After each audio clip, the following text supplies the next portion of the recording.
March break is definitely a time to have some much-deserved fun, but it's also a chance to reflect and relax.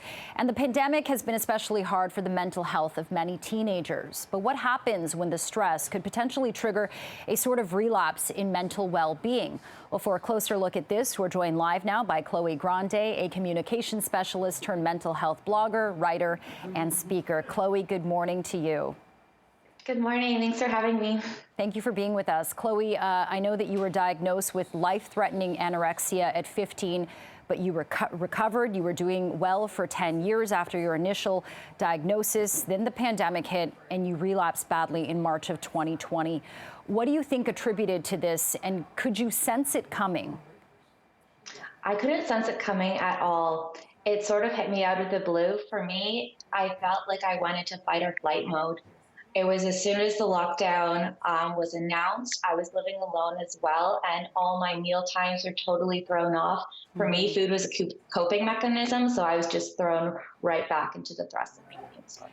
And Chloe, I know that you were also a gymnast when you were younger, and although many people might assume that, okay, she was in gymnastics and all the stringent kind of demands they have on a gymnast's body might trigger an eating disorder, but you say gymnastics actually helped you. That's right. It was my coaches that intervened. They were the first ones that noticed that something was going on, and they pulled me aside to check in on my mental health. At the time, I denied that anything was happening, but I'm very, very grateful that they stepped in and said something. And it really goes to show that you never know when young athletes are struggling, and it's better to say something than nothing.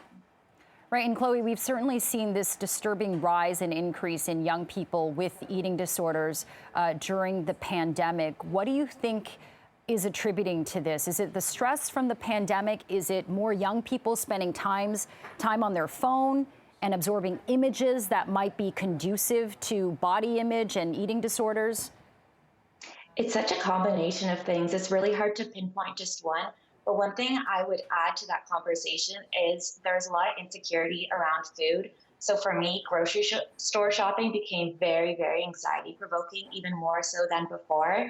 And for those who are struggling with job losses, there might be an increased amount of stress with grocery shopping. So that's just something else that played into the time that we're already spending increased on our phones.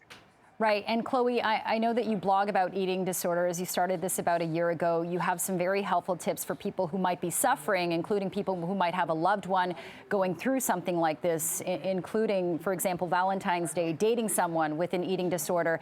And you also have an interesting hack for how to avoid these triggering images that you might see on Instagram. Can you talk a bit about that? That's right. I don't think a lot of people know this, but there's actually a way that you can report images that are promoting eating disorders. And I shared this on my Instagram, and you just go to settings, the three dots, and then you hit report, and then there's actually a category for eating disorders.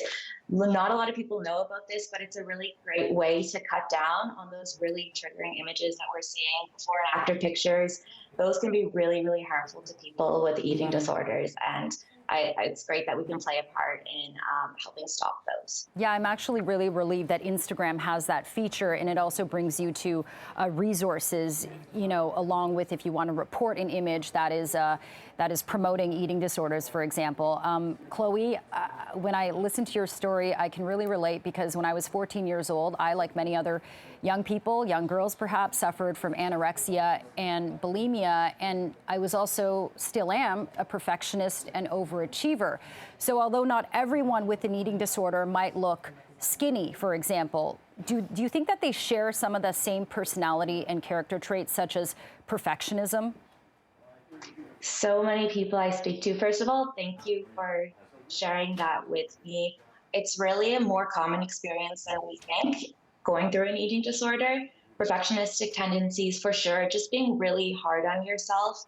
And a lot of people don't realize as well that there's genetic factors to eating disorders, and by no means is this person doing this to themselves.